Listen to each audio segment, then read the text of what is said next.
आजादी का जश्न मनाता हिंदुस्तान और उस आजाद हिंदुस्तान के नक्शे में रंग भरते ये नन्हे हाथ।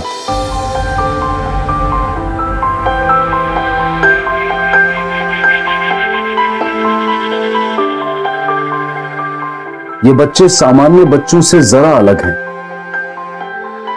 भेद करना नहीं जानते, बेहद खुश हैं अपनी दुनिया में। अपने मां बाप को उतने ही प्यारे हैं जितना कि कोई भी सामान्य बच्चा। लेकिन इस जीवांत संस्कृति में कुछ लोग ऐसे भी हैं जो आजाद और संपूर्ण होने का अर्थ कुछ और ही समझते हैं। कुछ साल पहले महाराष्ट्र के सोलापुर में ऐसा ही एक केस देखने को मिला। मानसिक रूप से असहाय 8 बच्चे इसी दरिंदगी का शिकार बने आजाद हिंदुस्तान में। अभिव्यक्ति की आजादी, जीने की आजादी, सम्मान की आजादी सभी के लिए है, लेकिन इन बच्चों को ना तो आजादी के लिए काबिल समझा गया, बल्कि यहां तक कि उनकी पहचान को ही अनर्थ साबित करने की कोशिश की गई।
అదిగో అక్కడ ఏమో ఉంది చూడు.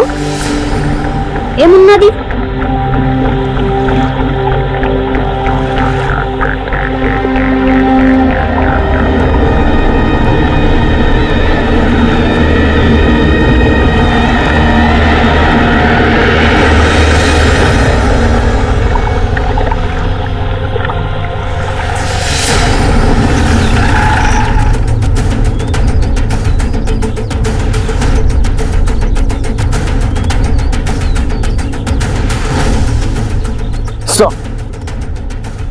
ఈ బాడీ 8-10 మధ్యాహ్న సంవత్సరాల పిల్లగాడిది.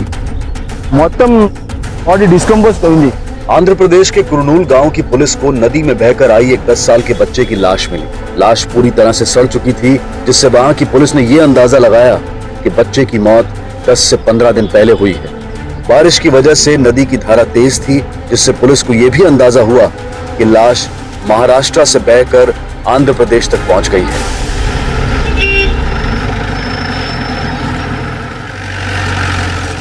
सर, मेरा बेटा ऋषभ अचानक से गायब हो गया, पता नहीं कहाँ चला गया।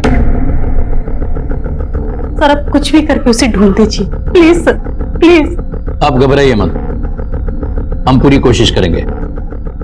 बच्चा कब लापता हुआ? सर, कल शाम से। कहां से गायब हुआ? कल शाम अपने आया के साथ गार्डन गया था।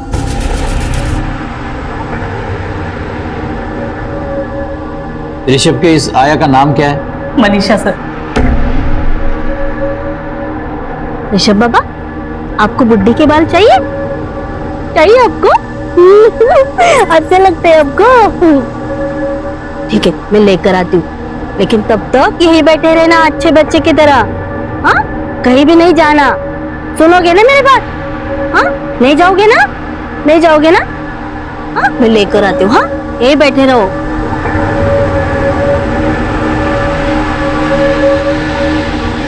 आपका बेटा मानसिक रूप से? जी सर, वो एक स्पेशल चाइल्ड है सर। सर, मेरा बेटा बहुत समझदार है। अगर मैं उसे एक बार कहीं बैठने के लिए कह दूं, तो वो तब तक वहां से नहीं हिलता जब तक मैं उससे ना कहूं। और फिर मनीषा के वापस आने तक वो खुद कहीं उठ के चला जाए, इसका तो सवाल ही पैदा नहीं होता। सर, हमने उसे हर जगह पे ढूंढा सर, पर वो कहीं नहीं मिला। फिरौती के लिए किसी का फोन आया था? जी नहीं सर। आपको किसी पे शक है जो ऐसा कर सकता हो? नहीं सर, ऐसा तो कोई नहीं है। ये केयरटेकर मनीषा?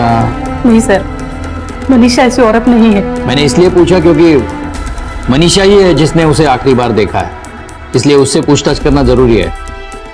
कहाँ मिलेगी मनीषा?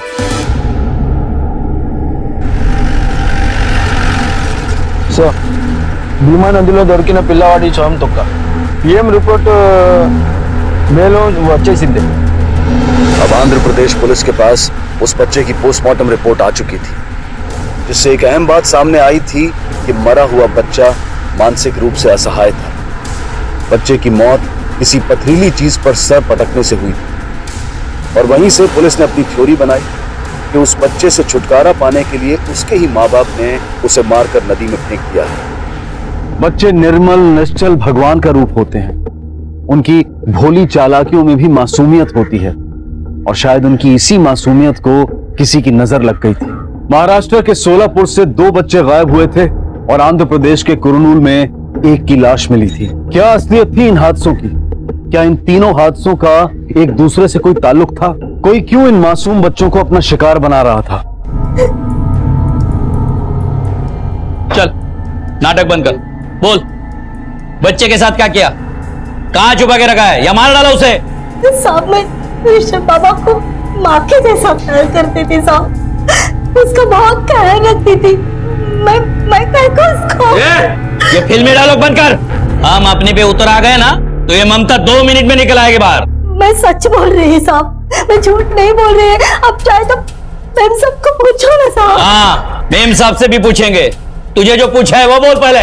मेरे को नहीं मालूम है साहब कि बाबा किधर चला गया हो या बाबा को कोई लेकर गया। साहब मैं 3 महीने से उसको गार्डन में लेकर जाती है, तब तो ऐसा कुछ भी नहीं हुआ साहब। पता नहीं हमें कैसा हो गया साहब, हमने बहुत ढूंढा बाबा को। कहाँ ढूंढा तीनों ने? नहीं साहब, हम 2 ही थे, मैं साहब और मैं। क्यों ऋषभ के पिता नहीं थे क्या? साहब तो पुणे में थे साहब, कुछ दिन पहले कंपनी की तरफ से साहब का ट्रांसफर हो गया है साहब, तब से पुणे में ही है। वापस मैं और मेनसा भी है साहब और बाबा। लेकिन ठीक है अभी तुम जा सकती हो, लेकिन हमें पूछे बगैर शहर के बाहर नहीं जाना। हाँ साहब।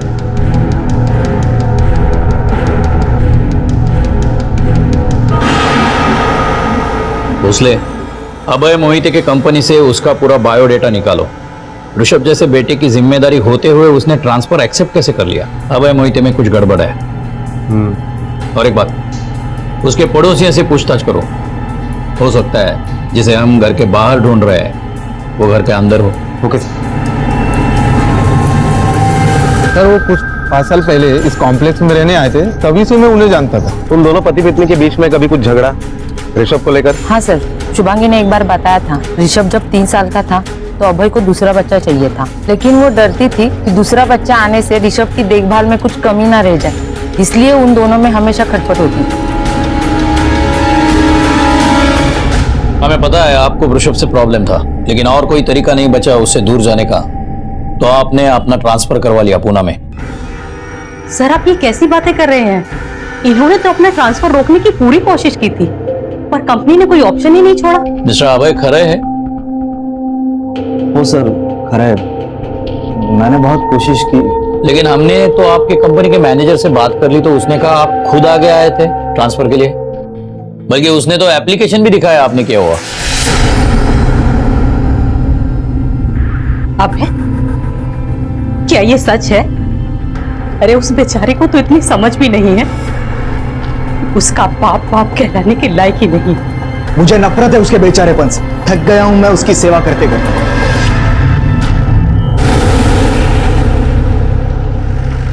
सर मुझे तो लगता है कि ऋषभ को अभय ही कहीं पर छोड़कर आया होगा, क्योंकि उसे पता है कि ऋषभ वापस लौटकर नहीं आ सकता। अभी किसी नतीजे पर पहुंचना मुश्किल है। हाँ एक बात तय है कि अभय कुछ ना कुछ तो छुपा रहा है और उसका पता लगाने के लिए हमें उस पर नजर रखनी पड़ेगी।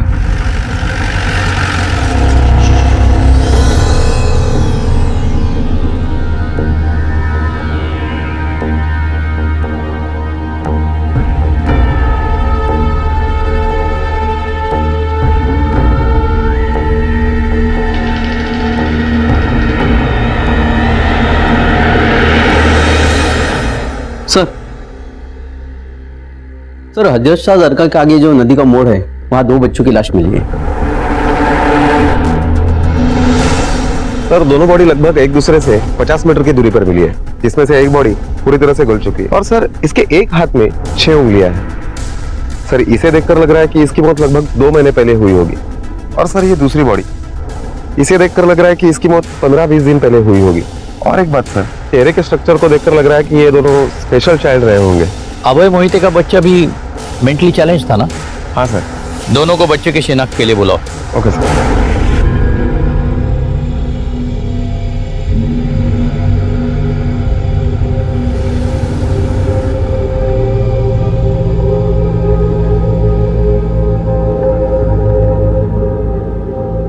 नहीं, ये हमारा ऋषभ नहीं। नदी में 2 बच्चों की लाशें मिली है, एक ये और ये दूसरी पूरी तरह से गल चुकी है। उसके दाहिने हाथ में 6 उंगलियां है। नहीं सर, ये मेरा ऋषभ नहीं हो सकता। और मेरा ऋषभ है कहाँ है मेरा बेटा ऋषभ? अगर उसे कुछ हो गया ना तो देख लेना।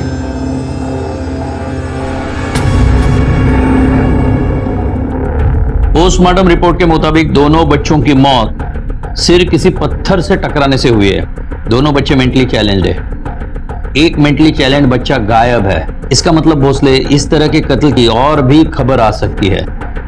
ये दोनों बच्चे कौन हैं? हमारे पास सिर्फ ऋषभ की रिपोर्ट है। भोसले एक काम करो, सभी पुलिस स्टेशन से ये चेक करो कि कहां और कितने मेंटली चैलेंज बच्चों की मिसिंग कंप्लेंट आई है। और ये स्पेशल चाइल्ड के स्कूल और संस्थाओं में देखो कि 6 उंगलियों वाला कोई बच्चा स्टूडेंट था या नहीं। ये 6 उंगलियां उस बच्चे की पहचान करने में हमें मदद करेगी। Okay sir.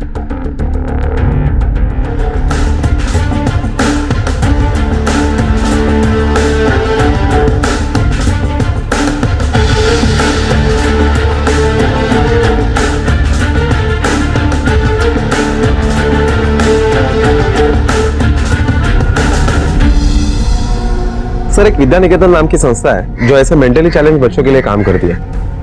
उनके स्कूल में एक बच्चा पढ़ता है जिसकी 6 उंगलियां हैं। उसका नाम समीर पवार है, लेकिन सर वो 2 महीने से स्कूल नहीं आया। हमने उसके घर का एड्रेस ले लिया है। इस समीर पवार के माँ बाप को मिलना पड़ेगा।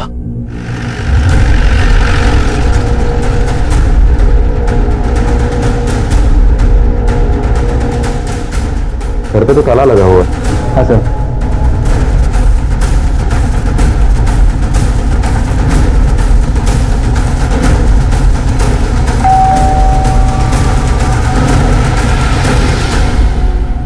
ये समीर पवार नाम का मेंटली चैलेंज लड़का आपके सामने रहता है ना?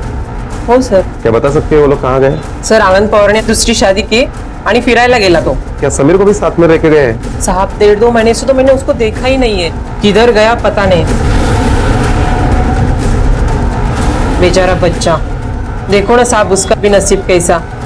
पैदा ही ऐसा हुआ और उसके बाप को तो उसकी कुछ फिक्र ही नहीं है। वो सिर्फ खुद की सोचता है। बीबी को 1 साल भी नहीं हुआ मर के, उसने दूसरा शादी कर लिया और घूमने के लिए गया। क्या बता सकते हैं वो वापस कब लौटेंगे? कल तक आ जाएंगे।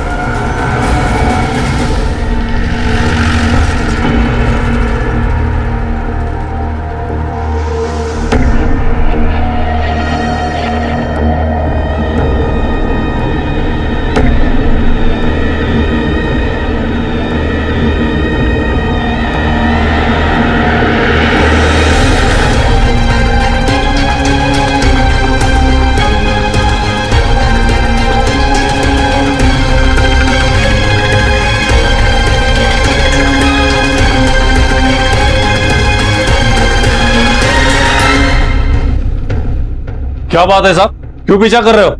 क्यों पीछा कर रहे हो? क्या बात है साहब, क्यों मार रहे हो मेरे को? तुम्हारा 8 साल का बेटा समीर पवार मेंटली चैलेंज्ड है, कहाँ है? साहब मालूम नहीं किधर है वो। एक दिन गायब हुआ, तब से मिला नहीं मुझे। उसे ढूंढने की बजाय दूसरी शादी बनाकर हनीमून में बिजी है तू। साहब ये शादी समीर गायब होने के पहले से ही तय थी।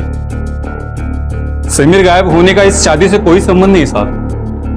मैं बहुत परेशान था साहब समीर की जिम्मेदारी उठा के, लेकिन जब समीर गायब हो गया तो मुझे लगा मुझे मुक्ति मिल गई, इसलिए मैंने कंप्लेंट भी नहीं लिखवाई साहब। और साहब वो ठीक भी नहीं होने वाला था। तेरे जैसा बाप होने से बेहतर है वो अनाथ होता, और तुझे उससे मुक्ति मिल गई है। उसकी लाश मिली है हमें। अब तेरे बेटे का अंतिम संस्कार तू करेगा या उससे भी मुक्ति चाहिए? छुटकारा चाहिए तो बोल, हम करेंगे उसका अंतिम संस्कार, वो भी भरी हुई आंखों से।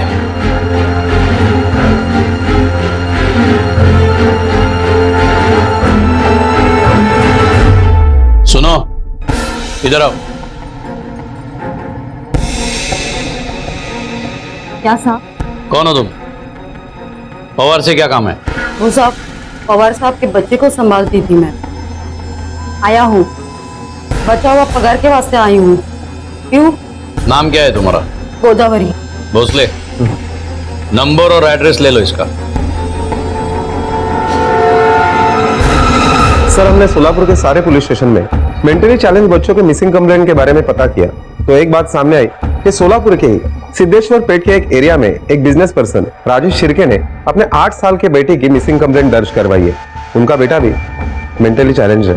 एक ही शहर के 2 मेंटली चैलेंज बच्चों की लाश मिलना और एक का गायब होना, उसलिए ये कोई इत्तेफाक नहीं है। इस कत्ल और गायब होने के पीछे जो मकसद है वो शायद एक ही है। हो सकता है इन लाचार बच्चों के माँ बाप इनसे पीछा छुड़ाना चाहते हो, या फिर यह भी हो सकता है कि किसी सुपारी किलर ने नया बिजनेस ढूंढ लिया हो इन मासूम बच्चों को ठिकाने लगाने का। सर, मुझे लगता है कि हमें इन बच्चों के माँ बाप की कॉल डिटेल्स देखने चाहिए, शायद हमें उससे कुछ लिंक मिले। हाँ, लेकिन उसके पहले इस दूसरे बच्चे की पहचान करानी होगी। भोसले, राजेश शिर्के को बुलाओ इस दूसरे बच्चे की शिनाख्त के लिए। Okay sir.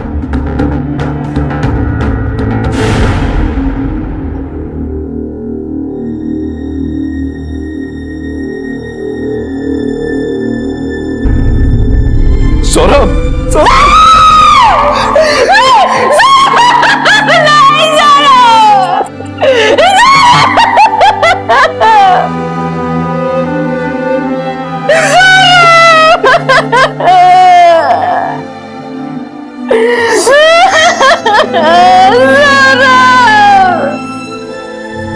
सर, बच्चों के माँ बाप के कॉल रिकॉर्ड्स आ गए।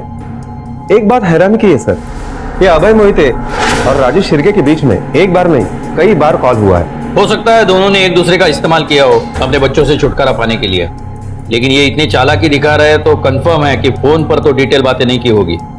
एक तो छुपकर मिले होंगे या नेट पे बातें की होगी। एक काम करो भोसले, अभय मोहिते और राजेश शिर्के को उनके कंप्यूटर के साथ पुलिस स्टेशन बुलाओ और साइबर एक्सपर्ट को भी बुलाओ।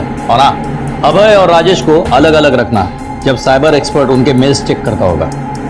Okay sir.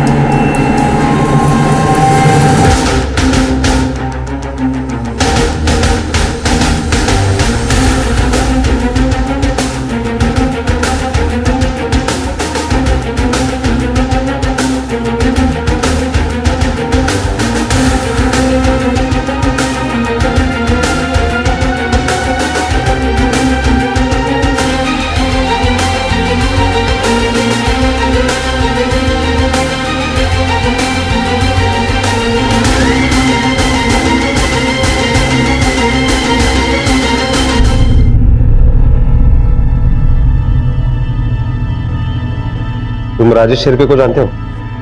मैं किसी राजेश शिर्के को नहीं जानता। ये तुम्हारे मोबाइल के कॉल रिकॉर्ड्स, ये नंबर को पहचानते होगे? यह अभय मोहिते कौन है? अभय मोहिते, ये नाम तो मैंने कभी सुना भी नहीं। यह नाम तुमने कभी सुना नहीं, लेकिन उसके साथ नेट पर अपने बेटे के बारे में, सौरभ के बारे में सारी बातें शेयर कर ली। सर, बिजनेस की वजह से मैं बहुत सारे लोगों को मिलता हूं, उनसे बात करता हूं, सबके नाम मुझे याद नहीं रहते। तो तुम अभय मोहिते को नहीं जानते? जी नहीं जानता। चलो मान लिया ये नंबर तुम नहीं जानते। अपने मोबाइल से ये नंबर डायल करो।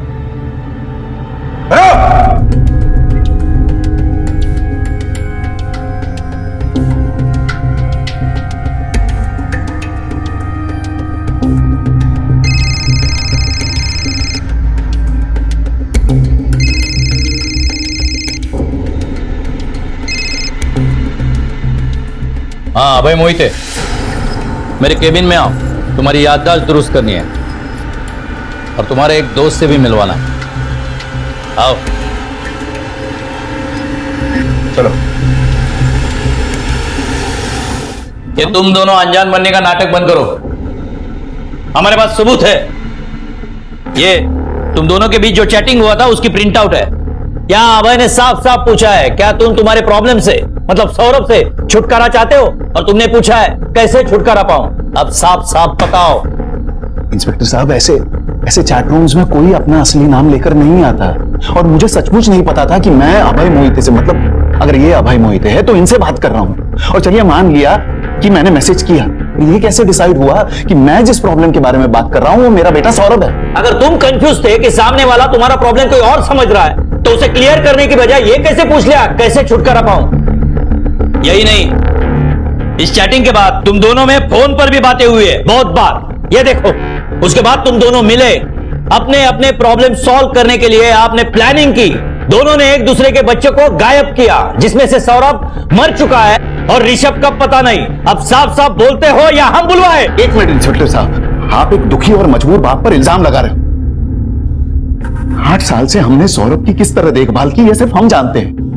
1 मिनट के लिए उसे अपने आंखों से दूर होने नहीं दिया, क्योंकि हम जानते थे कि वो 1 सेकंड भी अपना ख्याल नहीं रख सकता था। हाँ, मैं मानता हूं कि मैं और मेरी बीवी हम दोनों एक दूसरा एक नॉर्मल बच्चा चाहते थे। सेकंड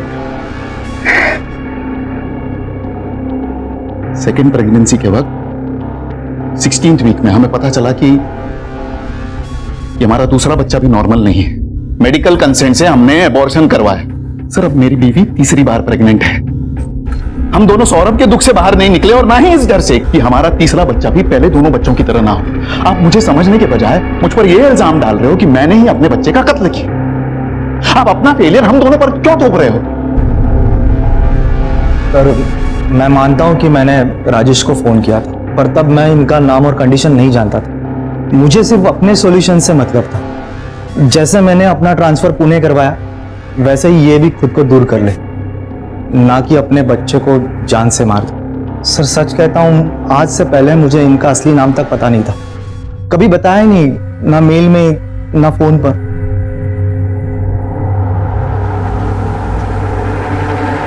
को अंदर करने के लिए हमारे पास कोई सबूत नहीं है भोसले। या तो हमारे इन्वेस्टिगेशन में कुछ कमी है, या फिर ये दोनों बहुत शातिर है। सर, मुझे तो लगता है कि ये दोनों इनोसेंट बनने का नाटक कर रहे हैं। 2 डंडे पड़ेंगे ना, सब कुछ सच उगल देंगे। इसके लिए भी हमारे पास उनके खिलाफ सबूत चाहिए। वो दूसरा बच्चा समीर पवार, उसके बाप का इनसे कोई कनेक्शन निकला? नहीं सर, हमने उसके भी सारे कॉल डिटेल्स और इंटरनेट हिस्ट्री निकलवाई, लेकिन इनके साथ उसका कोई कनेक्शन नहीं निकला। इन दोनों मर्डर्स को लेकर मेरा ऐसा यकीन है ये यहीं पे नहीं रुकने वाला। कुछ और बच्चे भी इसका शिकार होने वाले हैं, या फिर हो चुके हैं।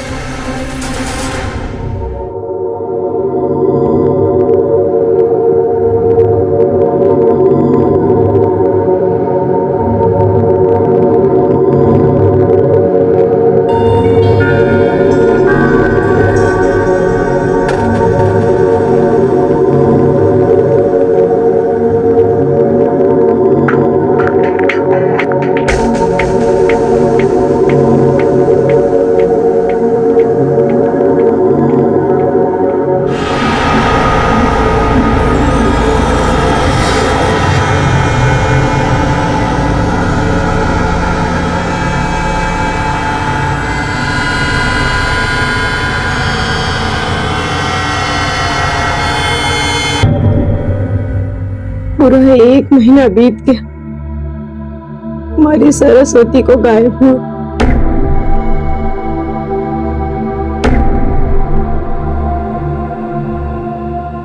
और तुम पर तो कोई फर्क ही नहीं पड़ता ना। मुझे तो ये भी नहीं मालूम कि मैं खुश हूं या दुखी। बस इतना जानता हूं कि खाने वाला एक मुंह कम हुआ।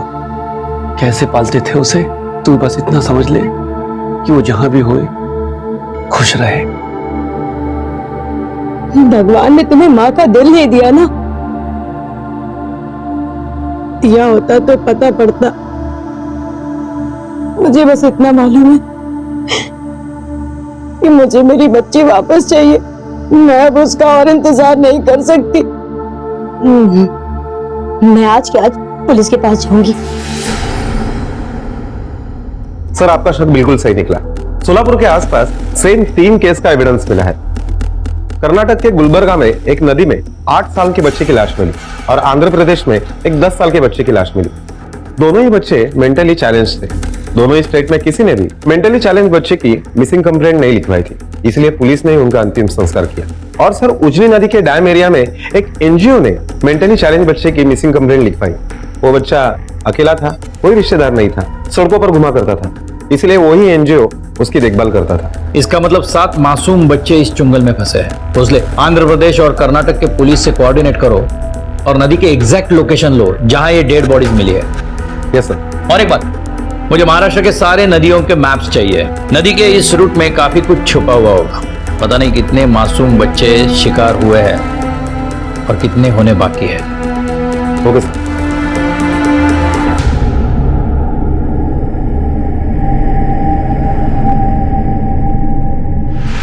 ये वो 7 पॉइंट्स है जहां बच्चों की लाशें मिली थी।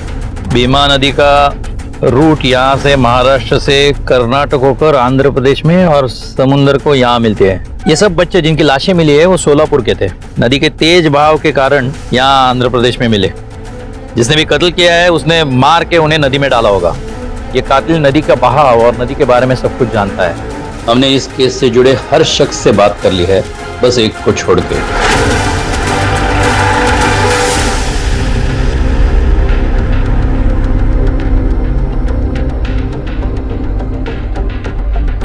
क्या हुआ साहब? आपसे कुछ सवाल पूछने थे। हाँ हाँ।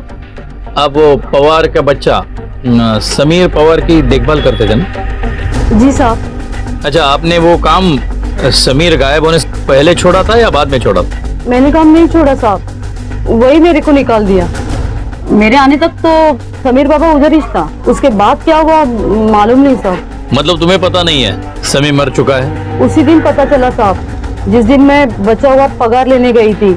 पवार साहब ने खुद मेरे को बोला, बहुत मासूम बच्चा था साहब, बाप का ध्यान ही नहीं था उसकी तरफ। अच्छा, आप काम छूटा है तो गुजारा कैसे चलता है तुम्हारा? काम तो किधर ना किधर मिल ही जाएगा साहब। मैं चलूं, मेरे को देर हो रही है।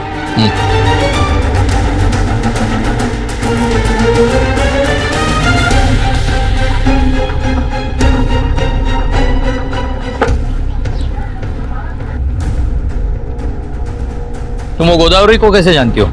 कौन गोदावरी साहब? जिसके साथ अभी बात कर रही थी। अच्छा, वो टाई के बारे में पूछे? हाँ। वो मेरे को मोहिते साहब के यहाँ ऋषभ बाबा का आया का काम दिलाई थी। मतलब वो तब से पहचान है उसकी। वो यही काम करती है ना, मतलब औरतों को आया का काम दिलाती है और कमीशन लेती है। मतलब सोलापुर में जितने ऋषभ जैसे मेंटली चैलेंज बच्चे हैं उनके पास आया को ये गोदावरी बेचती है? हाँ साहब। ठीक है, जाओ तुम। हाँ। कोई था जो इन मासूम बच्चों से उनके जीने का अधिकार छीन रहा था। कहना मुश्किल था कि उस दरिंदे की जान लेने की भूख इस हद तक शांत हुई थी या फिर उसके पागलपन की चपेट में अभी और बच्चे भी आने वाले थे। और तभी पुलिस के हाथ एक ऐसी कामयाबी लगी जिससे इन मासूम जिंदगियों को इंसाफ दिलाने और उन्हें आजाद कराने की उम्मीद नजर आने लगी। भोसले, इस गोदावरी पे कड़ी नजर रखनी चाहिए, क्योंकि सिर्फ 2 बच्चों के नहीं, सभी बच्चों के किडनैपिंग के बारे में उसे कुछ ना कुछ तो पता है, क्योंकि इन सभी घरों में आया को उसी ने भेजा है। गोदावरी का कुछ ना कुछ तो कनेक्शन है इस केस के साथ। इसका मोबाइल ट्रैकिंग पे ले लो और 24 घंटे उस पर नजर रखना। हाँ, ओके सर।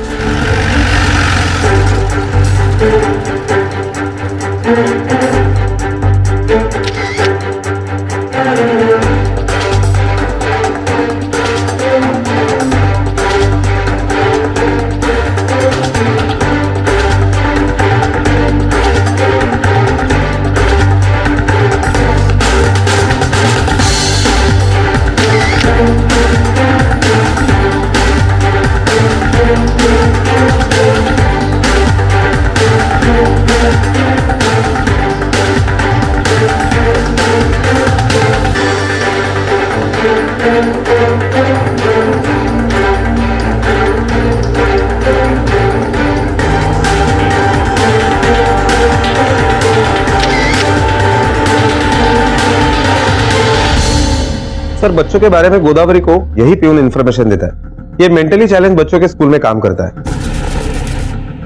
जब हमने उससे पूछताछ की तो उसने बताया कि साहब, वो मेरे को बोली थी कि वो उन बच्चों को आया दिलाने का काम करती है। अगर मैं उनको उस बच्चे का नाम और एड्रेस दूंगा तो वो मेरे को पैसा देगी। आज तक कितने लड़कों का नाम दिया तूने उसे? टोटल बोले तो 6 साहब, 5 लड़के और 1 लड़की। इसका मतलब एक लड़की भी है जिसका हमें अभी तक पता नहीं है, क्योंकि जितनी भी लाशें मिली वो सब लड़कों की थी। सर इस गोदावरी का एक अफेयर भी है, वो भी अपने से 10 साल छोटे लड़के के साथ। ये देखिए सर, ये लड़का, वो जब भी गोदावरी को मिलने के लिए आता है तो काफी सारे गिफ्ट्स लेकर आता है। जब हमने प्यून के पास इस लड़के के बारे में पूछताछ की तो उसने बताया कि ये तो मालूम नहीं साहब कौन है, पर दोनों का चक्कर चल रहा है ये पक्का है। उनकी जेब भी भारी है और बहुत खर्चा करते हैं साहब। गोदावरी और उसके आशिक को उठाने का टाइम आ गया है, लेकिन हमारे पास कोई ठोस सबूत नहीं है उनके खिलाफ। सर आइए।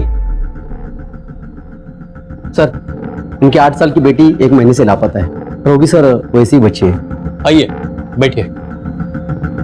कहां से गायब हुई आपकी बेटी? उसके स्कूल से साहब, छुट्टी होने के टाइम में उसको लेने को गई, लेकिन मेरी सरस्वती मेरे को वहां नहीं मिली साहब। कमाल है, 1 महीना हुआ बेटी गायब हुए, आज आपको होश आया है। साहब इसका गलती नहीं है, गलती मुझसे हुआ। जूता मारो मुझको साहब। ये तो रोज रोती थी यहाँ आने के लिए। हम लोग बहुत गरीब आदमी हैं साहब, और ऐसे बच्चे को पालने के लिए बहुत ज्यादा खर्चा चाहिए। मैं हमेशा भगवान से प्रार्थना करता था कि उसको अपने पास बुला लूं, और जब वो गायब हुई तो मुझे लगा कि भगवान ने मेरा दुख सुन लिया। इस औरत को कभी तुम दोनों ने देखा है? नहीं साहब। किसको?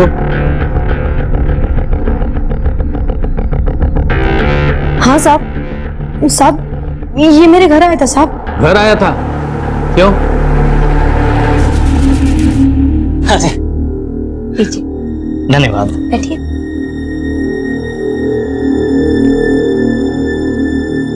मेरा नाम अविनाश है, मैं एक एनजीओ में काम करता हूँ। मतलब एक ऐसी संस्था जो ऐसे बच्चों की मदद करती है, इनके दुख दर्द को समझती है। हम जानते हैं कि ऐसे बच्चों के खर्च और इनकी जिम्मेदारियां उठाना कितना मुश्किल है, और आप जैसे गरीब लोगों के लिए तो और भी मुश्किल है। लेकिन इंसान के रूप में ही तो भगवान आते हैं, और मैं एक ऐसे इंसान को जानता हूँ जो ऐसे बच्चों के दुख दर्द को बांट रहा है। तो क्या वो हमारी मदद करेंगे? बहुत नेक इंसान है वो, सबकी मदद करते हैं। आप बस सरस्वती को उनके पास जाने दीजिए, फिर वो इसका लिखना पढ़ना, इसका पहनना, खाना पीना सारी जिम्मेदारी उठा लेंगे, और आपका भी बोझ कम हो जाएगा। बस आप सरस्वती को उनके पास जाने दीजिए। ऐसे कैसे किसी को अपनी बच्ची देती है साहब? मैंने उसको साफ साफ मना कर दिया साहब। तुम्हारे मना करने के कितने दिन बाद सरस्वती गायब हुई? साहब 4-5 दिन बाद साहब। भोसले, गोदावरी और उसके समाज सेवक आशिक को उठा के ले आओ। Okay sir. साहब मेरे को कुछ भी मालूम नहीं अविनाश ने उन बच्चों के साथ किया क्या। वो तो मेरे को बोला कि कोई बहुत भला आदमी है जो ऐसे बच्चों को पालता है, तो मेरे को ऐसे बच्चों के एड्रेस बता देगी तो तेरे को भी कमीशन मिलेगा साहब। फिर साहब मैंने जिधर जिधर आया भेजी थी वो एड्रेस उसको दे दी। उसने और मांगा तो मैंने स्कूल के प्यून को पटाई, फिर उसने मुझे वो एड्रेस देना शुरू किया, फिर मैं उसको देती थी साहब। गोदावरी, तुमने एक बार भी नहीं सोचा ये सोशल वर्क करने वाला भला आदमी बच्चों के बदले तुम्हें पैसे क्यों दे रहा है? तुम क्या सोचोगी कमीशन के साथ तुम्हें आशिक जो मिल गया?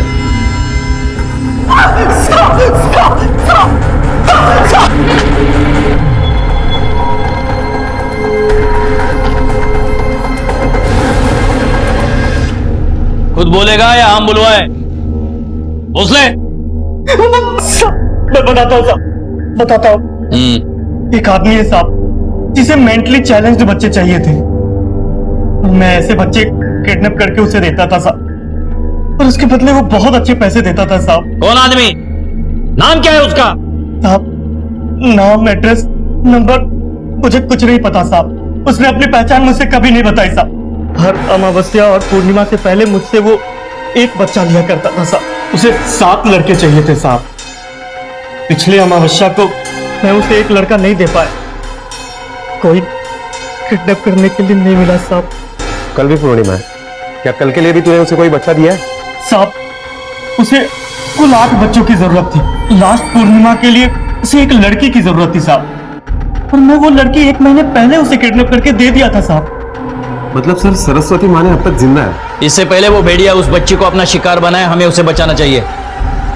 तूने देखा है ना उसे, कैसे दिखता है वो?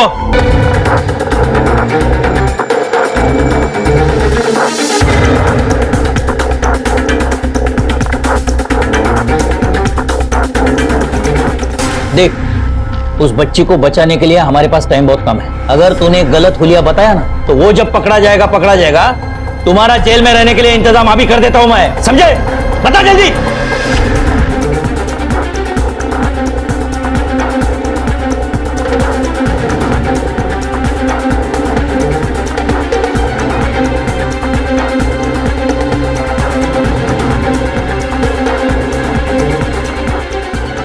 ये जी साहब, यही है वो आदमी।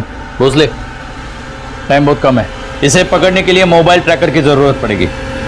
Okay sir.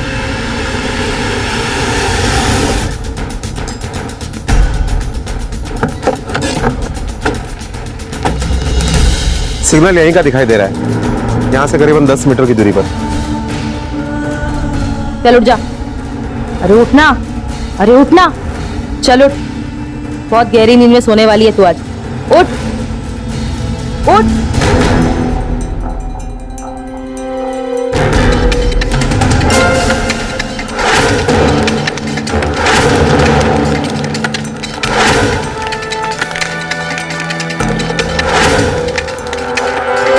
सर, सिग्नल की स्ट्रेंथ पूरी आ रही है, इसका मतलब है वो लोग पक्का यहीं पर है। ठीक, बैटरी बंद करो। चलो।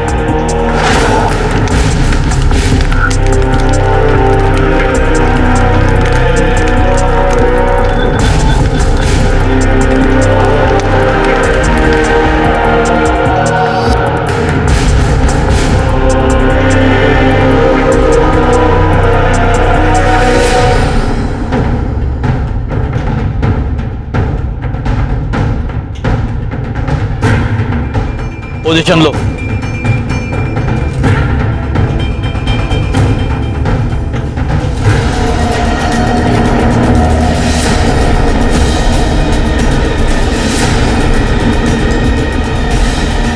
ले जाओ। जा खड़े रह।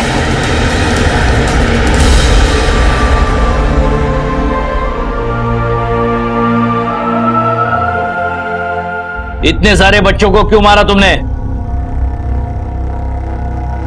एक अच्छे तंदुरुस्त संतान की प्राप्ति के लिए, जो सौरभ की तरह हम पर बोझ ना बने। बस कि डॉक्टर ने भी जवाब दिया था कि अब सारे बच्चे ऐसे ही पैदा हो। और ये तंदुरुस्त बच्चा पाने का तरीका किसने बताया तुमने? मेरी बीवी ने। ये मुझे एक तांत्रिक के पास ले गई। इसने कहा कि कोई पिछले जन्म का शाप है मुझ पर। उसने बताया कि अगर मैं 4 अमावस और 3 पूर्णिमा को एक ऐसे ही बच्चे की बलि दूं और चौथे पूर्णिमा को एक बच्ची की बलि चढ़ाऊं तो मैं शाप मुक्त हो जाऊंगा। हमें अच्छे और तंदुरुस्त बच्चे की प्राप्ति होगी। इसके बहुत जिद करने के बाद ही मैं ये सब करने के लिए मान गया। और तुमने अविनाश से बच्चे किडनैप करवाए, लेकिन उसने तो तुम्हें 6 लड़के दिए थे। ये 7वां बच्चा कहां से आया?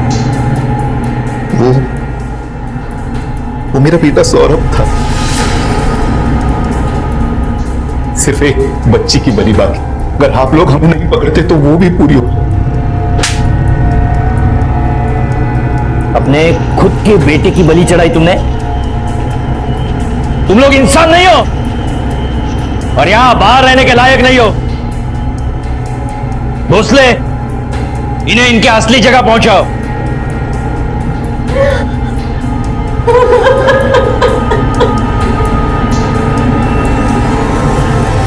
हमारे संविधान में हर नागरिक के पास समान अधिकार हैं, लेकिन जब भी कोई सामान्य से अलग दिखने वाला सामने आता है तो या तो मन में दया भाव उमड़ते हैं या फिर घिन आती है। सामान्य आदमी ऐसे लोगों पर समानता का अधिकार वर्जित समझता है और इसके परिणाम घातक होते हैं। इंसान अपने ही बच्चों को खा जाता है और जानवर से भी बदतर श्रेणी में पहुंच जाता है। और यही किया था राजेश और उसकी पत्नी ने अपने और दूसरों के मासूम बच्चों के साथ। राजेश शिर्के को 7 बच्चों के कत्ल के लिए, राजेश की पत्नी को जुर्म को उकसाने के लिए और उसमें भागीदार होने के लिए, और अविनाश को बच्चों को अगवा करने के लिए कड़ी सजा हुई। हिंदुस्तान जहां अपनी आजादी की 70वीं वर्षगांठ मना रहा है, वहीं आज भी इंसान को जरूरत है दिमागी गुलामी से आजाद होने की। इंसान आज भी अंधविश्वास, अहंकार, द्वेष और ईर्ष्या जैसी विकृतियों का गुलाम है। इंसान और समाज को सिर्फ बाहर से ही नहीं बल्कि भीतर से भी आजाद होने की जरूरत है, और तभी पूरा होगा हर व्यक्ति और देश का पूर्ण स्वराज का नारा। मानसिक रूप से असहाय 7 बच्चे इसी दरिंदगी का शिकार बने आजाद हिंदुस्तान में। अब मैं अनूप सोनी आपसे विदा लेता हूं, फिर मुलाकात होगी अगले एपिसोड में जुर्म की एक और कहानी के साथ। तब तक अपना और अपने परिवार का ख्याल रखें और देखते रहें क्राइम पेट्रोल डायल 100। सबक एक को सीख हम सबको। जय हिंद।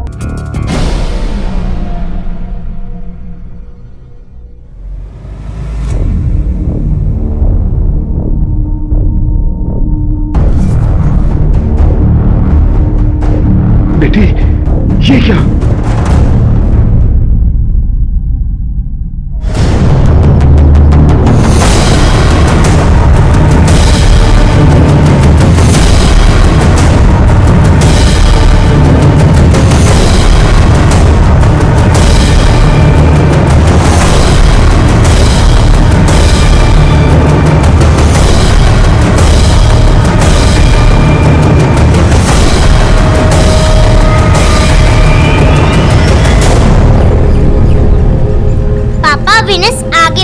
और लूजर्स पीछे।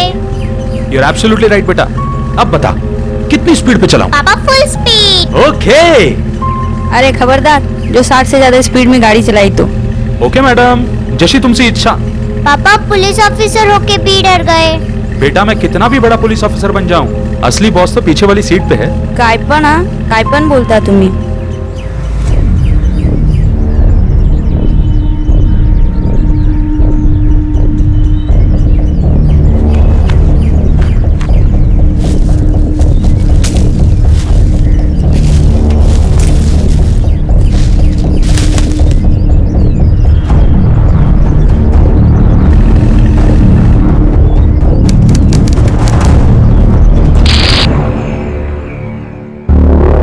कब से गायब हुई है तुम्हारी पोती? 12 दिन हो गए। 12 दिन हो गए आपकी पोती गायब है, और आप अब आ रहे हैं कंप्लेंट लिखवा ना। क्या नाम है उसका? प्रिया 23 साल की है। सर ये लड़की की फोटो।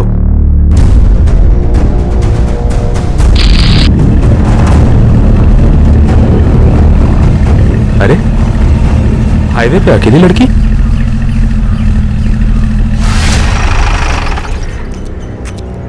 ये आगे ढाबे तक लिफ्ट दे देंगे प्लीज? ठीक है आ जाओ। Thank you. मैं बैग लेके आती हूँ।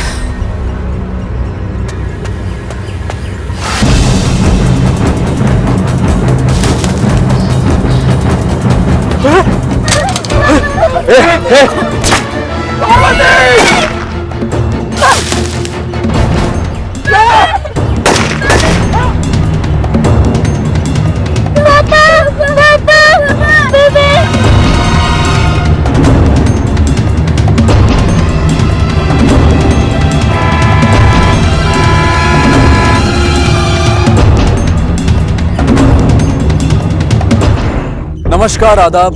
क्राइम पेट्रोल डायल 100 में आप सबका स्वागत है। 69 साल पहले कई शहीदों की कुर्बानियों के बाद हमें आजादी मिली थी, पर क्या आज हम उस आजादी की महत्वता को समझ पा रहे हैं? हमारे देश का जो भविष्य है, शायद उनके लिए आजादी का वो अध्याय सिर्फ इतिहास के पन्ने हैं, लेकिन अब वक्त आ गया है नया इतिहास लिखने का, आजादी का नया व्याकरण समझने का, ये समझने का कि हमें जितना खतरा बाहरी ताकत से है, उससे कहीं ज्यादा खतरा अंदरूनी ताकत से है। आज आजादी अंग्रेजों की बेड़ियों से मुक्ति नहीं है, बल्कि उन बेड़ियों से मुक्ति है जो हमारे घरों में पनप रही हैं।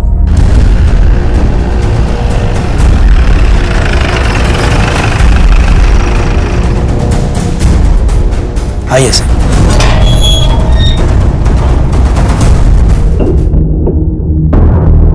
आपके कहने का मतलब है कि आपकी बेटी कैंप पर गई है, और कहां गई है ये आपको नहीं पता। साहब, जब बच्चे बड़े हो जाते हैं तो उन पर माँ बाप की रोक टोक नहीं चलती। साहब वैसे भी वो हमारी बात सुनती कहाँ है? नहीं सर, ऐसी कोई बात नहीं है। राजाराम, कैसी बात कर रहे हो तुम? हमें तो ये भी पता नहीं कि प्रिया कहाँ चली गई है, और तुम बता रहे हो कि वो कैंप के लिए गई है। बाबा तुम शांत रहो, मैं बात कर रहा हूँ ना साहब से।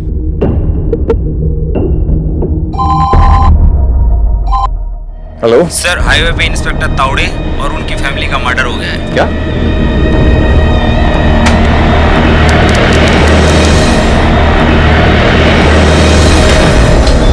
साहब, ऐसा नहीं कि हमने उसे फोन नहीं लगाया, हमने उसको कई बार फोन किया, लेकिन उसका फोन हमेशा स्विच ऑफ या आउट ऑफ कवरेज है। साहब, वो अपने मामा के यहाँ नागपुर गई है और वहां से वो अपने दोस्तों के साथ कहीं चली गई। मामा का नंबर है? जी जी, लगाइए।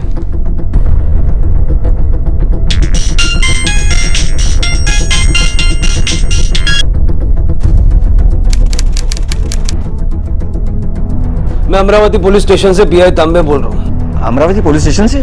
कहिए क्या काम है?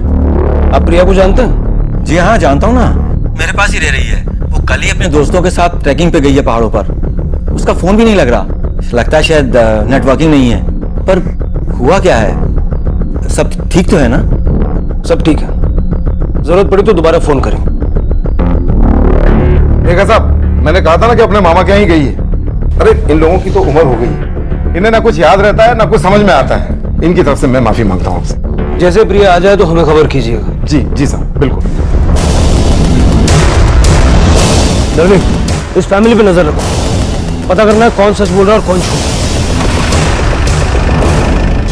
सठिया गए हो तुम दोनों, एक वो कलमुई और ऊपर से आप दोनों। जाने ले लो मेरी। लेकिन राजाराम, हमें तो ये भी पता नहीं कि प्रिया इस वक्त कहाँ है, किस हालात में है, और तुमों की। अच्छा हुआ चली गई, अब ज्यादा ढिढोरा मत पीटो। मैं तो कहता हूँ मरी गई होगी तो अच्छी बात है, हमें कोई फर्क नहीं पड़ता। उसकी वजह से पहले ही वो हादसा हो गया है और अब पुलिस भी आ गई है घर में। लेकिन राजाराम। बाबा तुम्हें राहु दिया, किसी को कुछ करने की जरूरत नहीं है।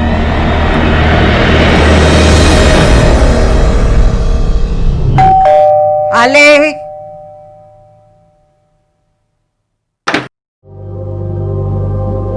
प्रिया, मेरी बच्ची, कैसी है तू? अच्छी हूँ। तू कहाँ गई थी बेटा? बबलू, कैसा है तू?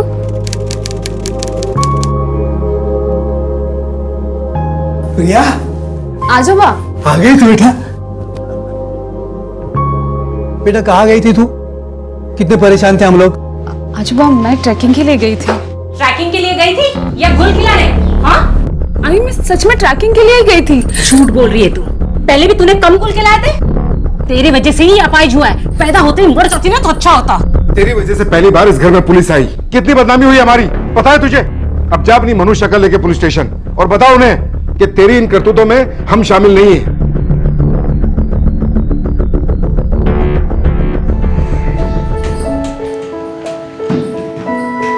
अच्छा बेटा, तू बिना बताए गई थी ना, इसलिए तुझ पर सब नाराज है। बुरा मत मानना बेटा। प्रिया, ये तेरे हाथ पे क्या हो गया? कुछ नहीं आजूबा, वो ट्रैकिंग करते वक्त गिर गई थी। मैं पानी लेकर आती हूँ तेरे लिए।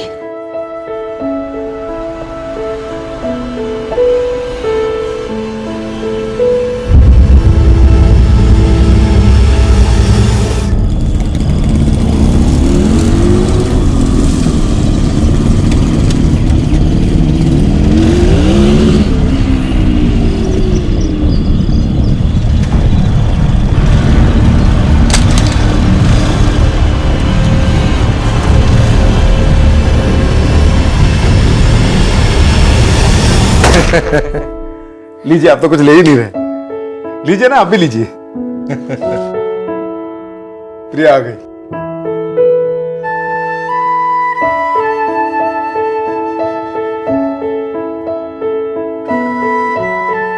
ये है हमारी बेटी प्रिया। प्रिया बेटे, नमस्ते करो। आपकी बेटी बहुत सुंदर है और हमें बहुत पसंद आई। हमारी तरफ से रिश्ते के लिए हाँ है। अरे वाह, फिर तो क्या बात है। शादी का मुहूर्त निकालते हैं जल्दी। ठीक है भाई साहब, जैसा आप कहें। दीपक जी, अगर आपको प्रिया से कुछ अकेले में बात करनी है तो आप कर सकते हैं। आजकल तो लड़के लड़कियां करती ही हैं। जी जरूर।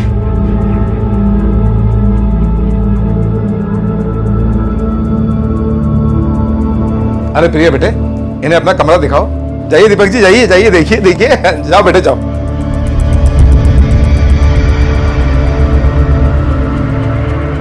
ताई आप आइए ना, मैं आपको घर दिखाती हूँ, आइए।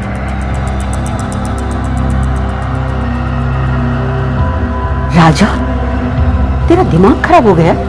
अपनी उम्र के आदमी के साथ तू प्रिया की शादी बना रहा है? अपना मुंह बंद रखो भाई, मैं जो कुछ कर रहा हूँ सही कर रहा हूँ। जितना जल्दी इसकी शादी हो जाए उतना जल्दी अच्छा है। मेहरबानी करके आप दोनों अपना मुंह बंद रखो।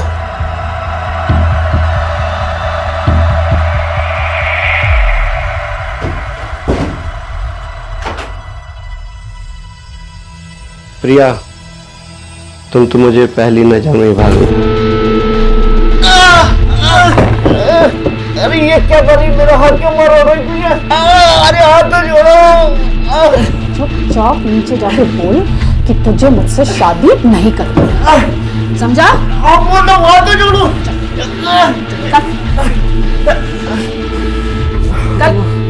हाथ मारो प्रिया।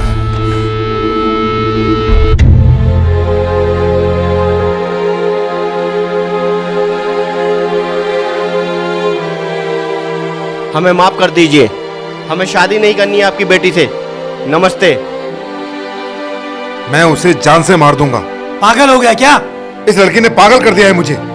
उस जैसे बेकार आदमी ने भी इसके साथ शादी करने से मना कर दिया। उसे उस बात का पता चल गया होगा। अरे तो मैं क्या करूं?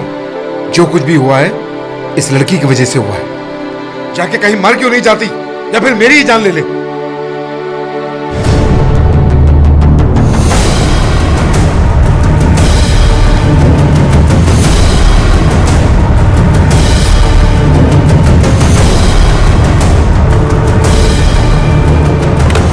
मैं रेडी हूँ। प्रिया चाहती क्या थी? एक छोटे से शहर की मासूम सी दिखने वाली लड़की आखिर किस मंजिल की तरफ बढ़ रही थी? दुश्मनों ने जहां पुलिस ऑफिसर और उनकी फैमिली को मार गिराया था, प्रिया वहीं आसपास मौजूद थी। तो क्या प्रिया भी उन हत्यारों के गैंग का हिस्सा थी? एक तरफ जहां प्रिया दिन ब दिन रहस्यमयी होती जा रही थी, वहीं दूसरी तरफ नागपुर पुलिस पूरी कोशिश कर रही थी उन आतंकियों की दहशत को खत्म करने की। ऑफिसर अविनाश ने खुद ये बीड़ा उठा रखा था और लगातार रेड्स करके वो सबका सफाया कर रहे थे। लेकिन इसी बीच उन्हें एक ऐसी खबर मिली जिससे वो खुद भी चौंक गए।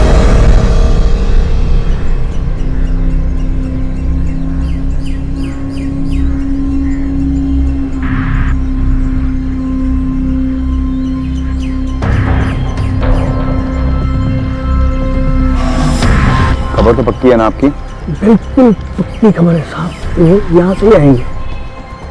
और आगे जाके बैठ सकते हैं क्या? नहीं साहब, ऐसा मत कीजिए, हो सकता है वो जाने में जो पीछे होता है।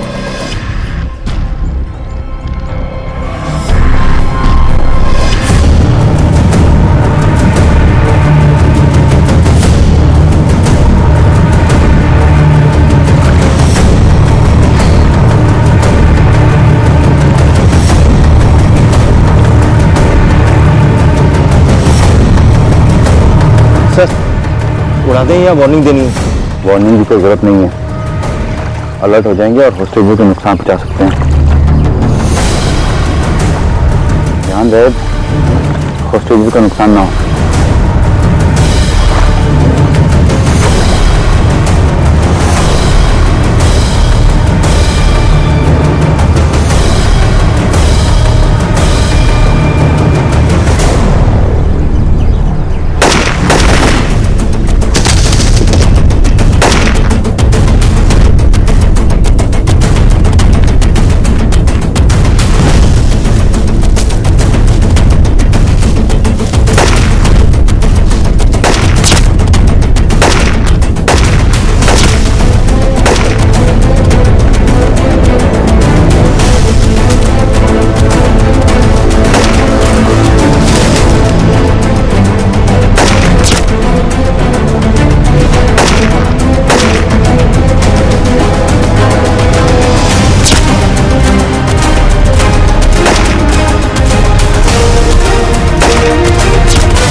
पीछे चेक कर।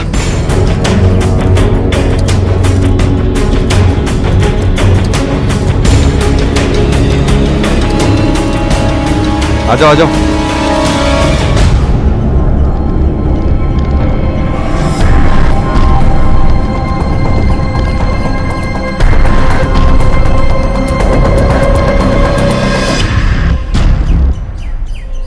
सरहद के पार दुश्मनों से लड़ते हुए कम से कम ये तो पता होता है कि दुश्मन कौन है, लेकिन जब लोग देश के अंदर ही आतंक फैला रहे हों तो दुश्मन को पहचानना मुश्किल हो जाता है। नागपुर पुलिस ने अपनी जान की परवाह किए बगैर बड़ी हिम्मत दिखाते हुए 7 लोगों को मार गिराया और एक को जिंदा पकड़ने में कामयाब रही। प्रिया वापस आ गई थी, लेकिन कोई नहीं जानता था कि वो कहां गई थी, क्यों गई थी और उसके साथ क्या हुआ था। उसके आने से सिर्फ उसके दादा दादी खुश थे, उसके माता पिता तो उससे नफरत करते थे।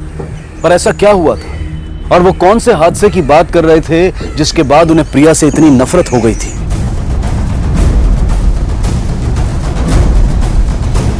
प्रिया! अरे राजू, जीतू, कैसे हो? एकदम बढ़िया। तू कैसी है? एकदम अच्छी हूँ। और कैसा रहा तेरा ट्रेकिंग ट्रिप? बहुत अच्छा था। अगली बार तुम दोनों को भी ले चलूंगी। चलेंगे ना? पता है पुलिस स्टेशन से फोन आया था, वो लोग तुम्हारे बारे में पूछ रहे थे।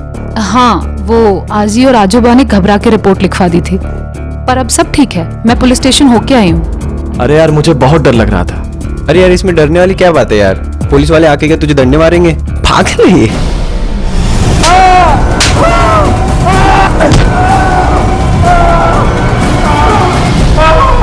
बहुत डीट है सर, कुछ नहीं बोल रहा। तो फिर किस काम का ये? उड़ा दो इसे, 7 की जगह 8 डाल देना रिपोर्ट में। Right sir.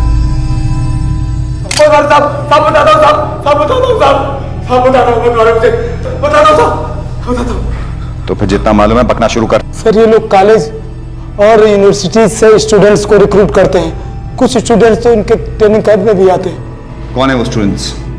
नाम क्या उनके? नाम नहीं पता सर, पर उनमें एक लड़की भी है। और एक खास बात सर, उनका एक खास ड्रॉप पॉइंट है सर अमरावती शहर में, जहां उन तक इस काम के लिए पैसे और दूसरे मटेरियल पहुंचाए जाते हैं।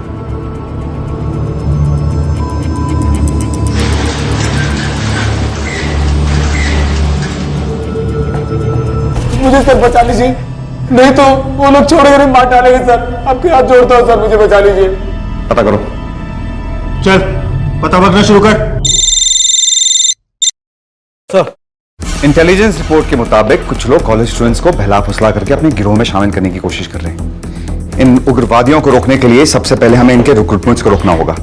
आप एक काम कीजिए, आप सारे मॉल्स में, कॉलेजेस में और कॉफी शॉप्स में कड़ी निगरानी रखिए। और एक बात, आपको मैं एक एड्रेस मैसेज कर रहा हूं, आप उस एड्रेस पर 24/7 सर्वेलेंस रखिए। ठीक है सर। ये उन उग्रवादियों का सस्पेक्टेड ड्रॉप पॉइंट है और यहाँ पे कोई भी आए या जाए आप मुझे इन्फॉर्म कीजिएगा। ऑलराइट? बताइए सर।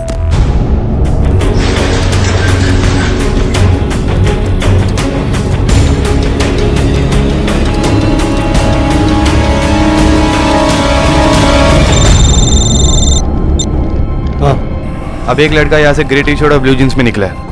हाँ, उसके पास बैग भी है। उसका पीछा करो, उस पर नजर रखो, लेकिन पकड़ना मत। हमें इस मामले की जड़ तक पहुंचना। जी जी सर।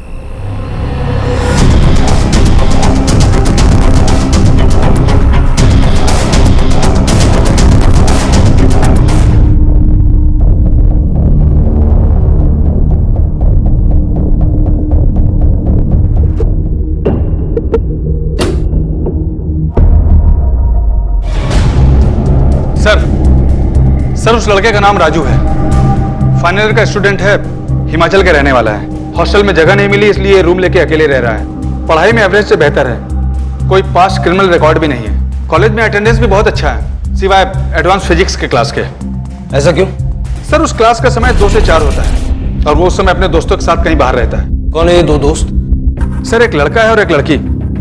उसके घर से हमें कुछ चीजें बरामद हुई हैं सर।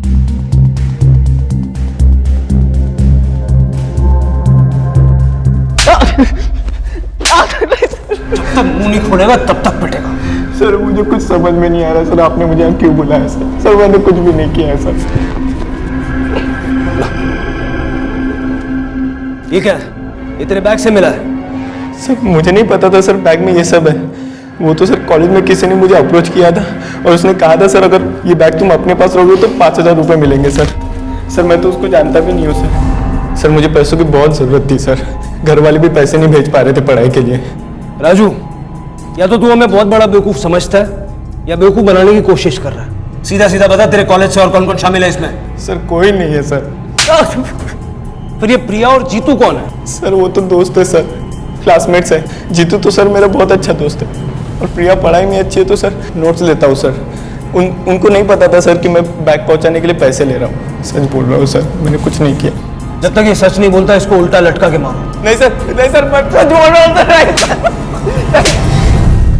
तो राजू और जीतू तुम्हारे सिर्फ अच्छे दोस्त हैं और कुछ नहीं जानती उनके बारे में? नहीं सर, पर हुआ क्या है और मुझे यहाँ पे क्यों लेके आए? कुछ नहीं, कुछ स्टूडेंट्स हैं जो गैर कानूनी एक्टिविटीज कर रहे हैं। वैसे ये राजू और जीतू को तुम कब से जानते हो? साहब जब से कॉलेज में एडमिशन हुई तब से जानता हूँ। प्रिया मेरी दोस्त है और राजू हिमाचल का रहने वाला है। वो यहाँ अकेला रहता है। मेरा विश्वास कीजिए सर, मैं सच कह रहा हूँ, मैं कुछ नहीं जानता हूँ सर इसके अलावा। फिलहाल जा सकती हो, अगर जरूरत पड़ी तो दोबारा बुलाओ। जी सर। एक मिनट सर, आपको याद है इसी लड़की के दादा दादी ने मिक्सिंग कंप्लीट लिखवाई थी। ये जब घर वापस आई तो ये हाजिर लगाने को आई थी, तब आप नहीं थे सर। वैसे गई कहाँ थी तुम? सर नागपुर के पास जंगलों में ट्रैकिंग के लिए गई थी सर। बहुत अच्छी जगह है सर, मैंने इन्हें फोटोग्राफ्स भी दिखाए थे। हाँ सर, ये देखिए।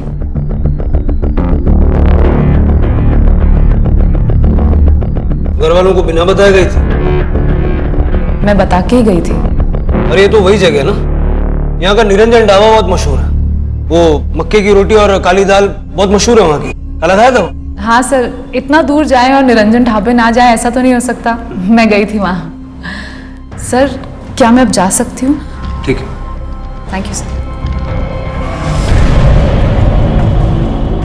इस पर नजर रखो, ये निरंजन ढाबा मैंने अभी क्रिएट किया है, ऐसा कोई ढाबा है नहीं। झूठ बोल रही है ये।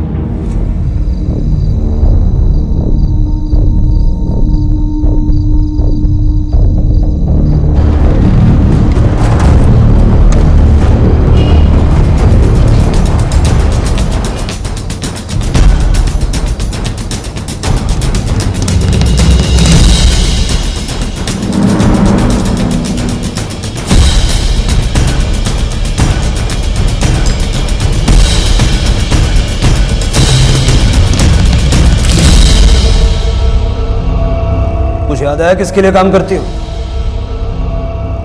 क्यों दिए जाते हैं ये पैसे तुम्हें और कौन देता है? बोलो! इसे लॉकअप में डालो, ना इससे कोई मिलेगा ना इससे कोई बात करेगा। कंप्लीट आइसोलेशन में रहनी चाहिए।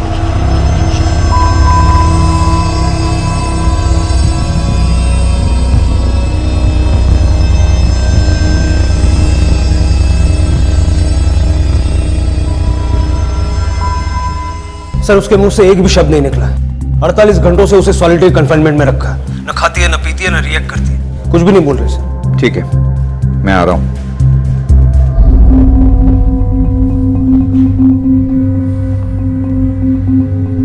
क्यों कर रही हो ये सब?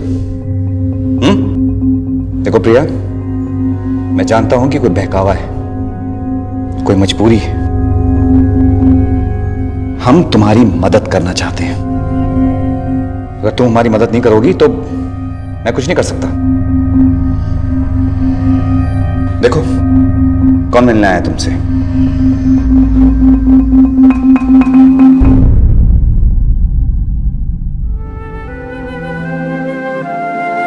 प्रिया, मेरी बच्ची की क्या हालत हो गई है ये? बेटा, ये क्यों हुआ सब?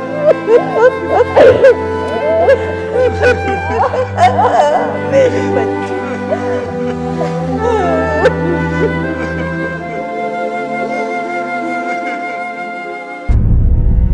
मेरे पापा हमेशा से एक लड़का चाहते थे सर, पर मैं पैदा हो गई। वो मुझे प्यार तो करते थे, पर दिल में हमेशा लड़के की ही ख्वाहिश थी। उसके बाद बबलू हुआ। बबलू और मुझ में 7 साल का फर्क है सर, पर बचपन में ही मैं उसकी माँ बन गई। फिर एक हादसे में बबलू अपाहिज हो गया और सारा कसूर मेरे माँ बाप ने मुझ पे डाल दिया। पर वो लोग मुझसे नफरत करने लगे। मुझे कभी किसी ने सपोर्ट नहीं किया। इन हालातों में जब मैं कॉलेज गई तो वहां अनिरुद्ध मिला। उसने मुझे सहारा दिया, हिम्मत दी। धीरे धीरे वो मेरे कॉलेज जाने की वजह बन गया।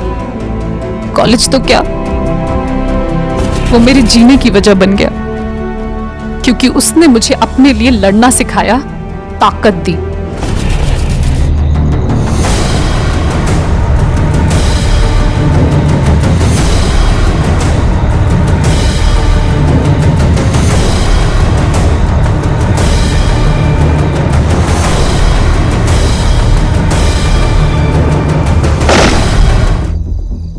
देखिए साहब, हमारी बच्ची मुजरिम नहीं है। हाँ, थोड़ा बहक जरूर गई थी। इसे माफ कर दीजिए, छोड़ दीजिए इसे। इसके बदले मुझे। अंकल जी, हमें भी पता है किन हालातों की वजह से इसके कदम बहके। अगर शायद आपको भी याद होगा कि इसके बहके हुए कदमों की वजह से कितने लोगों की जान गई, कितने पुलिस ऑफिसर मारे गए हमारे।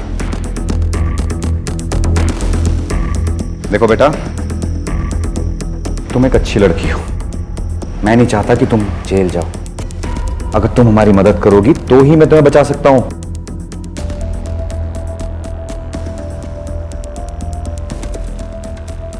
मुश्किल वक्त और हालात कई बार इंसान को गलत कदम उठाने पर मजबूर कर देते हैं। प्रिया के साथ भी ठीक ऐसा ही हुआ था।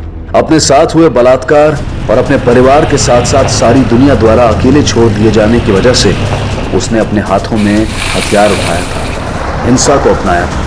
लेकिन गलत कदम उठा लेना एक बात होती है और गलत रास्ते पर आगे बढ़ते जाना दूसरी।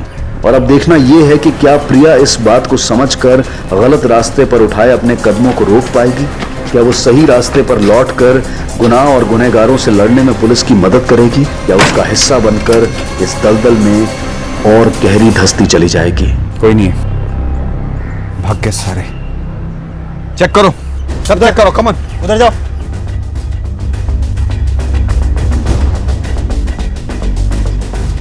सर, AK-47 सर जमा करो यहाँ पे, और इस जगह को सील करो। ये सब लेके आओ बाहर।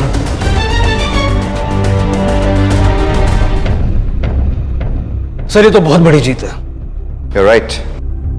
पर एक अजीब सी बात नोट की तुमने? प्रिया के दिए हुए हर इंफॉर्मेशन से हमने जहां भी रेड लगाई वहां पे हथियार तो बरामद हुए, पर कोई पकड़ा नहीं गया। कोई है जो हमारी इंफॉर्मेशन लीक कर रहा है। इनफैक्ट एक रेड से पहले हमें इंफॉर्मेशन थी कि उस घर में लोग मौजूद थे, पर जब वहां रेड लगाई सिर्फ हथियार मिले। वो कौन है जो हमारी इंफॉर्मेशन लीक कर रहा है?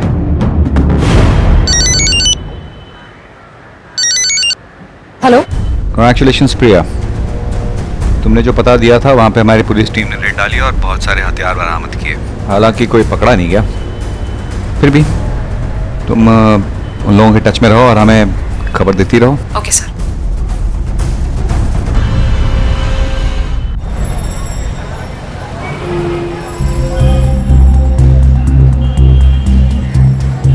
अंकल, ये 10 बूंदी के लड्डू दे दीजिए।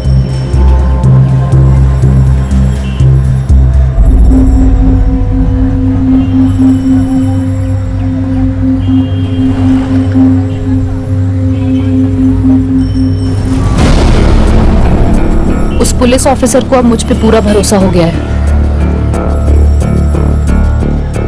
हेलो, पुलिस को लग रहा था कि प्रिया उनके साथ है। वो उसका इस्तेमाल करके उग्रवादियों के नेटवर्क को तोड़ने की उम्मीद लगाए बैठे थे, लेकिन हकीकत उनकी उम्मीद से ठीक उलट थी। असल में ये प्रिया और उन उग्रवादियों की साजिश थी, उस बहादुर स्पेशल टास्क फोर्स के ऑफिसर एसीपी अविनाश को खत्म करने की, जो उनके गलत मकसद और नापाक मंसूबों के बीच में सबसे बड़ा कांटा बना हुआ था। ये जाल था उसे फंसाने के लिए, उसे खत्म करने के लिए। अब देखना यह था कि क्या वक्त रहते पुलिस या एसीपी अविनाश को इस हकीकत का पता चल पाएगा। क्या एसीपी अविनाश अपने आप को बचा पाएंगे? हाँ प्रिया। सर, करंजी हाईवे पे आज एक स्मगलिंग होने वाली है, रेड कार में कैश और वेपन्स की। क्या? अभी मुझे सिर्फ इतना पता है कि अगले 1 घंटे में होने वाला है, और आपको वहां फौरन पहुंच जाना चाहिए। ठीक है, keep me informed, okay? Okay sir. Alright.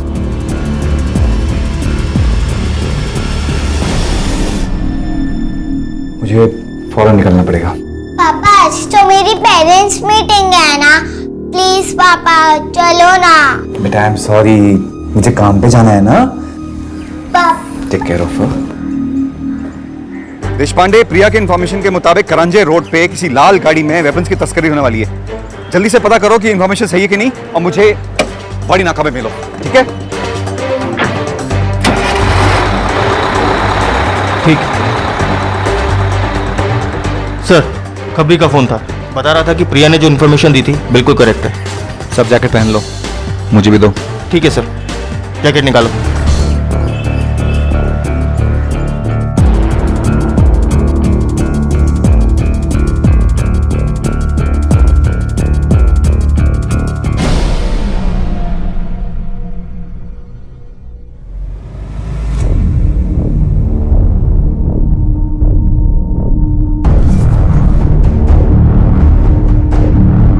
बेटी ये क्या?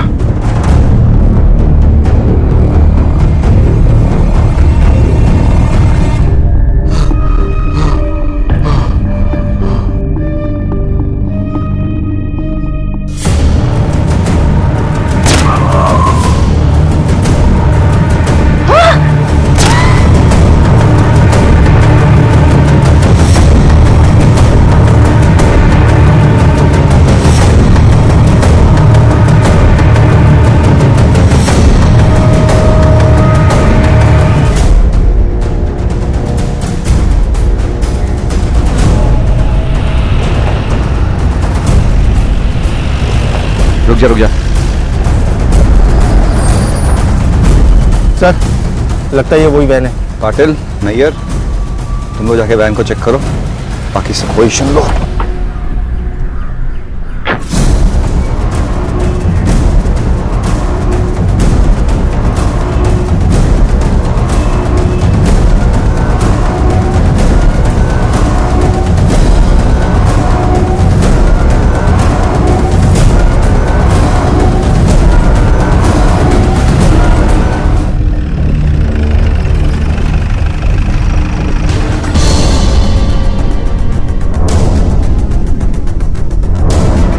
बेटा बबलू, तुम्हारे माँ बाप को क्या इसी ने मारा?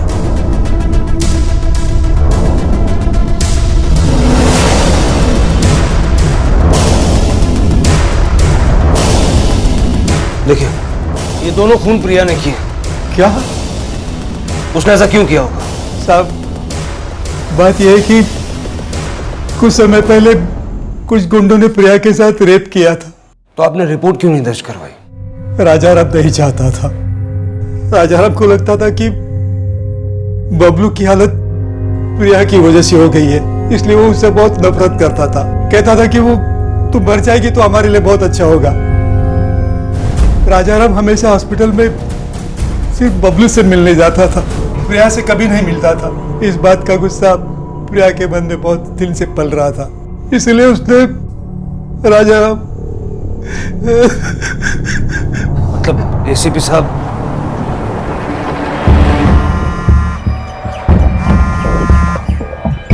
हेलो सर, प्रिया अपने माँ बाप को मार के यहाँ से भाग गई। क्या? और आपको गलत इन्फॉर्मेशन देके वहां भेजने का प्लान भी उसी का है। ओह माय गॉड, उसे अरेस्ट करो। Sir, doctor, it's a trap. वापस आ जल्दी।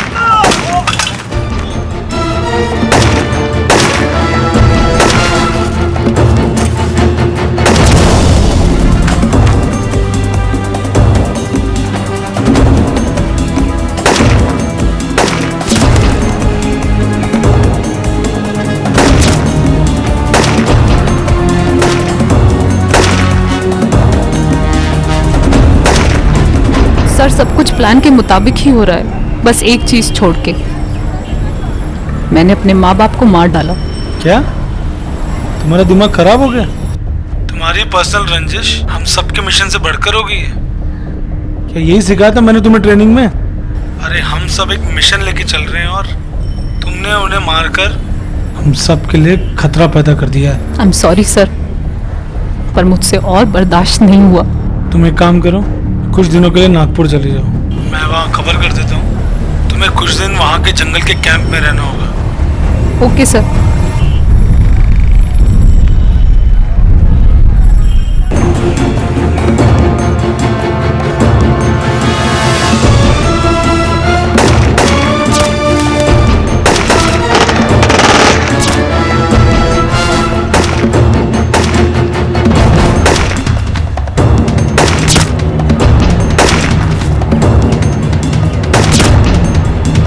Deshpande, cover fire.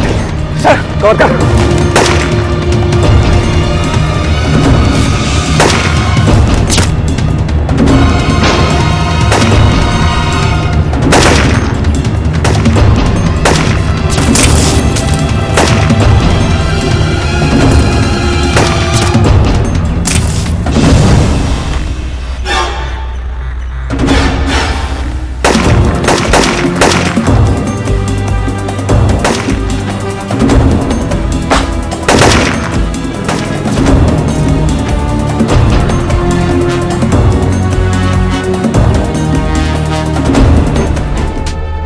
सही कहा आपने, आपके पास टाइम बहुत कम है और सच तो यह है कि आपके पास टाइम है ही नहीं। आपको क्या लगा था मैं आप लोगों के लिए काम करती हूँ? कहां थे आप लोग? कहां थे आप लोग जब मेरे ऊपर जबरदस्ती हो रही थी? कहां थे आप लोग जब मेरा रेप करने वाले खुलेआम घूम रहे थे? उस वक्त मुझे जिसने सहारा दिया मैं उनके लिए काम करती हूँ। हमें अच्छी तरह पता था कि आप लोग मुझ पे यकीन नहीं करेंगे, इसलिए हमने झूठी खबर आपके खबरियों तक पहुंचाई कि हमला होने वाला है। हमला तो होने वाला है, पर तुम्हारे लोगों पर। पांडे, कोई दिख रहा है क्या? नहीं सर, कोई नहीं दिख रहा।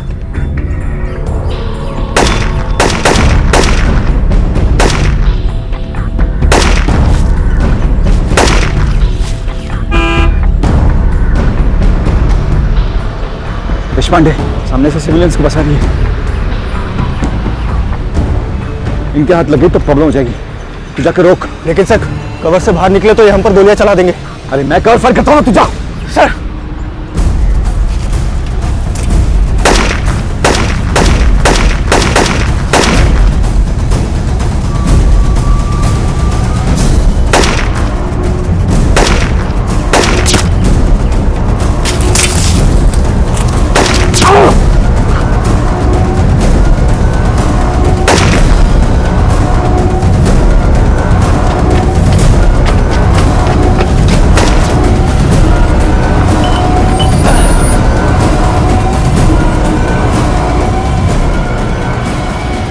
जान की परवाह तो हम लोग भी नहीं करते। फर्क सिर्फ इतना है कि तुम लोग अपनी जान की बाजी लगाकर सिर्फ दहशत फैलाते हो।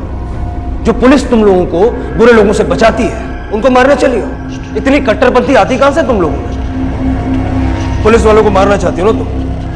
अब मरेंगे, लेकिन तुम में से कोई भी जिंदा नहीं बचेगा। और ये सब करके तुमने हासिल क्या किया? अपने अपाहिज भाई को अनाथ कर दिया, अपने लाचार दादा दादी को इस उम्र में अकेला छोड़ दिया। ये हासिल किया तुमने। इसको मारते रहो जब तक ये ना बताए कि इसका सरगना कौन है, और अगर जरूरत पड़े तो इसके दादा दादी को अंदर डाल के उनकी भी खातिरदारी करो।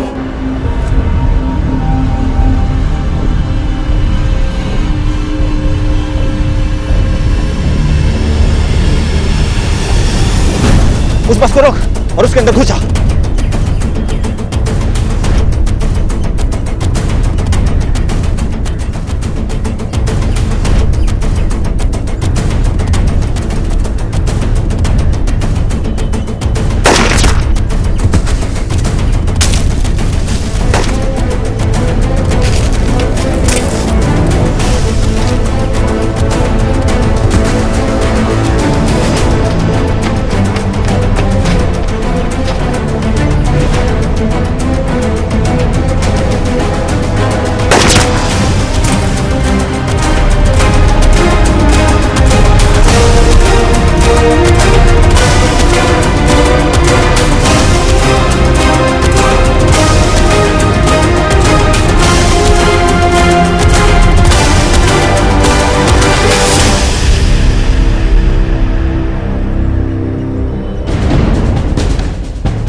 प्रिंसिपल साहब, कॉलेज में बैठने के दिन बीत चुके हैं, जेल जाने का वक्त आ चुका है। मगर इंस्पेक्टर साहब, मैंने क्या किया? क्या तूने इन मासूम स्टूडेंट्स की जिंदगी के साथ खिलवाड़ किया? उनको सही शिक्षा देने की बजाय उनका भविष्य बर्बाद किया। तेरी वजह से न जाने कितने बेकसूर लोग मारे गए। अगर तू इन मासूम बच्चों को सही शिक्षा देता और ये आतंक का खेल ना खिलवाता तो हमारे न जाने कितने बहादुर अफसरों को अपनी जान नहीं गंवानी पड़ती। सब कुछ प्रिया ने बता दिया। चल ले चलो। वो लोग जिनकी ना तो कोई आइडियोलॉजी है और ना ही आतंक फैलाने की वजह, वो हमारे घरों की तरफ देखते हैं कि क्या कोई ऐसा है जिसे वो बहका सके, और फिर किसी एसीपी अविनाश जैसे पुलिस ऑफिसर को अपनी जान पर खेलना पड़ता है। अगर प्रिया को उसका हक मिला होता, उसे उसके हिस्से का प्यार मिला होता, तो क्या वो कभी ऐसा कदम उठाती?